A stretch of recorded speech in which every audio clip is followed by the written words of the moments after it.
Hi, and welcome back to Social Studies with Miss Wardell. So, we are in this chapter 19, and we've been talking about colonial life from a different perspective, right? We've talked a lot about slaves and indentured servants, so today we're going to talk a little bit more about that. Merchants usually live in nice houses in cities and towns. Merchants work to buy and sell goods to the colonists. So these are your working people, right? Blacksmiths, things like that. They often bought and sold goods from England, especially popular with general store. Where it's buy sell, yes. Um, Sold all kinds of items the colonists needed. The items offered ranged from plants, nails, tools, lumber, fancy clothing, candy, tobacco, pipes, hats, perfume, and more. And then indentured servants. These are some men and women wanted to go to America, but they did not have any money to pay passage to the colonies. And to get there, they became indentured servants.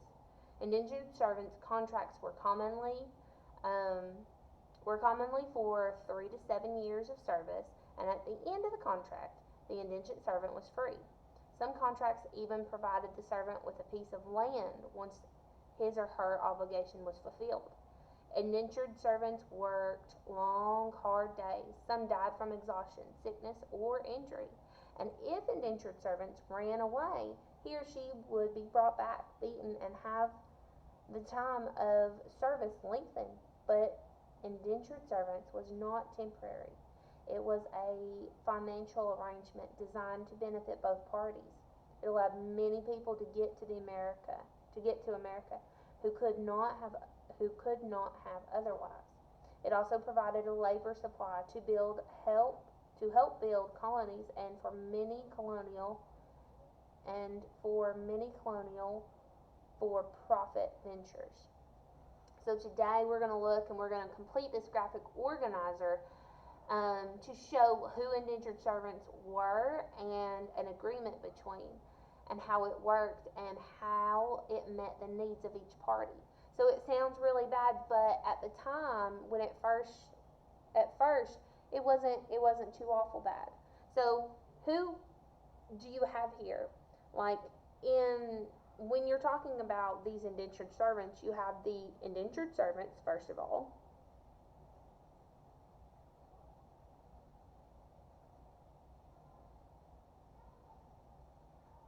And then you have somebody like the employer, okay? Somebody who they're working for.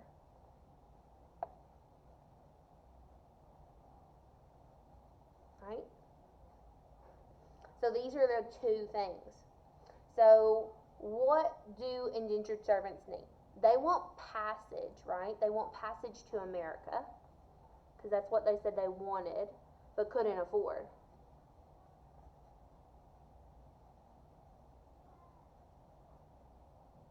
Right? And so they supplied, because they could not do this and couldn't do and pay for it, then they supplied their own labor. Right? So they didn't have money, so they worked for it. The employer had money, so they needed labor, but they supplied the passage because they had the money. Look here, I put past. Oh no, this eraser is terrible. Ah, hang on. Okay, so I added passage to America, and they supplied passage to America. So the employer had money to give passage, but they needed the labor. The indentured servants had no money for passage, but they had labor, so they needed this passage to America. I'm going to have you read the rest of the African American slaves and enslaved African Americans and supply what you learned about the slaves and the indentured servants. So tell me, is this, if you need a bigger piece of paper, you definitely can. tell me like some, how they're different and how they're the same, okay?